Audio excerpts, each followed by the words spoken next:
Welcome to our channel. Today we're diving into the Caribbean's best-kept secret, Cuba. Forget the beaches, forget the cigars for a minute, though we'll get to those. This island nation, frozen in time, scarred by history, is a place of contradictions. Classic American cars cruise past crumbling colonial facades, and a world-class healthcare system exists alongside a dual currency system that baffles most outsiders. Get ready to uncover 10 shocking things you didn't know about Cuba, things that'll make you question everything you thought you knew. So buckle up, because we're about to take you on a journey that's as enlightening as it is unexpected. Let's talk about money, or rather, currencies. See, Cuba has two, the Cuban peso, or cup, and the Cuban convertible peso, CUC. One's for the locals, the other for the tourists. It's a system born out of necessity, a way to control the economy, but it creates a strange, almost schizophrenic reality. Imagine walking down the street, your pockets full of CUC, feeling like a king. But step into a local market, a place where life unfolds in whispers and worn bills, and suddenly you're a pauper. The CUC doesn't hold the same weight here. It's a stark reminder of the divide, the haves and the have-nots. For tourists, it's a curiosity, a story to tell back home. But for Cubans, it's everyday life. It's the old woman counting out pesos for a loaf of bread, the young musician hustling for CUCs in a dimly lit bar. It's a constant negotiation, a balancing act between two worlds. So yeah, Cuba's got two currencies, but it's got 10 times the stories to tell. You've seen the postcards, the travel brochures. Cuba, a time capsule of classic American cars, cruising down the Malecón, frozen in a bygone era. These aren't museum pieces, polished and pristine. These are living, breathing machines, held together by duct tape, ingenuity, and sheer willpower. Imagine a '57 Chevy, its chrome gleaming under the Caribbean sun, but under the hood, it's a Frankensteinian marvel of spare parts and backyard engineering. These cars are more than just transportation. They're family heirlooms, passed down through generations, each dent and scratch a story. They're taxis, ferrying tourists and locals alike, a rolling symbol of Cuba's complex relationship with the United States. The embargo has made it nearly impossible to import new vehicles. So, Cubans improvise, adapt, and keep these old beauties running. Every ride is a time machine, a bumpy, exhaust-filled journey back to a different era. The year was 1962. The world held its breath. The Cuban Missile Crisis, a 13-day standoff between the United States and the Soviet Union, played out on this very soil. Imagine the tension, the fear in the air, as Soviet missiles were discovered on Cuban soil, pointed like fingers at the heart of America. The world watched, waiting, praying for a peaceful resolution. And then, just as suddenly as it began, it was over. A deal was struck, the missiles withdrawn, the world breathed again. But the scars of that crisis remain. The crumbling bunkers, the faded propaganda posters, they whisper tales of a time when Cuba was a pawn in a global game of chess. The embargo, a direct result of the crisis, has crippled the island's economy for decades. But even in the face of adversity, the Cuban spirit endures. Forget the fancy hospitals, the high-tech equipment. Cuba's healthcare system is built on a different kind of wealth. It's people. It's a system that prioritizes access for all, where doctors are revered, not for their paychecks, but for their dedication. Imagine a world where healthcare isn't a privilege, but a right. Where doctors make house calls, where preventative care is paramount, and where the focus is on healing, not profit margins. It's a system that's produced some of the best doctors in the world, renowned for their skills and compassion. They've tackled diseases like dengue fever and cholera, and their infant mortality rate rivals that of many developed nations. The embargo has taken its toll, limiting access to certain medications and equipment, but even with limited resources, Cuban doctors and nurses work tirelessly, driven by a deep sense of duty. Close your eyes and listen. Can you hear it? The intoxicating rhythm of the drums, the soulful melodies, the energy of salsa. This is the heartbeat of Cuba, a vibrant tapestry woven from African, Spanish, and indigenous influences.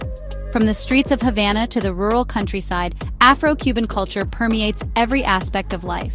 It's in the music, a fusion of Spanish guitar and African rhythms that will make you want to move your feet. It's in the Santeria religion, a blend of Catholicism and Yoruba beliefs, where spirits are honored and ancestors revered. It's a culture that celebrates life, that embraces its history, that pulses with an energy that's impossible to ignore.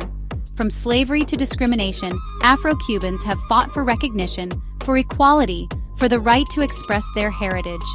So, when you're in Cuba, open your heart to the rhythm, let the music move you, and witness the enduring legacy of Afro-Cuban culture. In a world where education is often seen as a privilege, Cuba stands apart. This small island nation boasts a literacy rate of nearly 100%, a testament to its unwavering commitment to education for all. Imagine a country where education isn't just a right, but a national obsession, where children, regardless of their background, have access to quality schooling, from primary school to university. It's a system that prioritizes education as the key to progress, to social mobility, to a brighter future. From a young age, children are instilled with a love of learning, a thirst for knowledge, and a sense of pride in their country's achievements. Cuba has eradicated illiteracy, produced generations of highly skilled professionals, and fostered a culture that values knowledge and critical thinking. It's about the spirit of learning, the pursuit of knowledge, the belief that education is the most powerful weapon you can wield. It's a lesson the world could learn from, a reminder that investing in education is investing in the future. The year was 1961, the Cold War was in full swing, and on a beach called Playa Girón, a group of CIA-trained Cuban exiles launched a daring, ill-fated attempt to overthrow Fidel Castro's government. It was a disaster. Imagine the chaos, the confusion, as the invaders, outnumbered and outgunned, were quickly defeated by Castro's forces. The Bay of Pigs invasion, a symbol of American interventionism gone wrong, ended in humiliation for the United States and solidified Castro's grip on power. The beaches, now tranquil, whisper tales of that fateful day. The bullet holes in the buildings, the rusted tanks, they serve as stark reminders of the human cost of this failed operation. The Bay of Pigs invasion had a profound impact on Cuba, further straining relations with the United States and pushing the island nation closer to the Soviet Union. But even in the face of adversity, the Cuban people persevered. Forget the bright lights and million-dollar contracts of the major leagues. In Cuba, baseball is more than just a game. It's a religion, a source of national pride, a unifying force that transcends politics and ideology.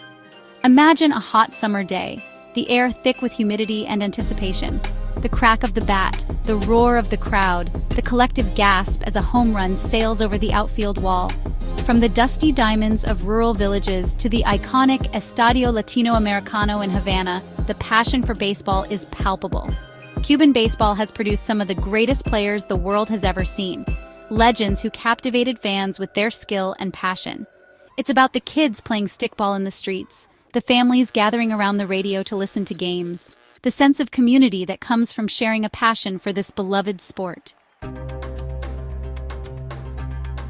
Havana, a city frozen in time, a living museum of architectural wonders. Crumbling colonial facades painted in pastel hues, grand theaters that once hosted opera singers and revolutionaries, Art Deco masterpieces that wouldn't look out of place in Miami Beach. Walk down the streets of Old Havana, a UNESCO World Heritage Site, and you'll be transported back in time. But Havana's architectural tapestry is as diverse as its people. Look closer, and you'll find Soviet-era housing blocks, a reminder of Cuba's Cold War past, and modern structures that hint at a city on the cusp of change. It's a city of contrasts, where crumbling grandeur sits alongside faded elegance, where the past and present collide in a riot of color and texture. For over 6 decades, Cuba has lived under the shadow of the U.S. embargo, a relic of the Cold War that continues to cast a long shadow over this island nation. It's a story of resilience, of ingenuity, but also of hardship and struggle. Imagine a country where access to basic goods is a daily struggle, where the internet is a luxury, and where the simplest transactions are complicated by a complex web of sanctions. The embargo has crippled Cuba's economy, limiting its access to foreign investment, technology, and essential goods. It's forced Cubans to become masters of improvisation, to make do with what they have, to find creative solutions to everyday problems.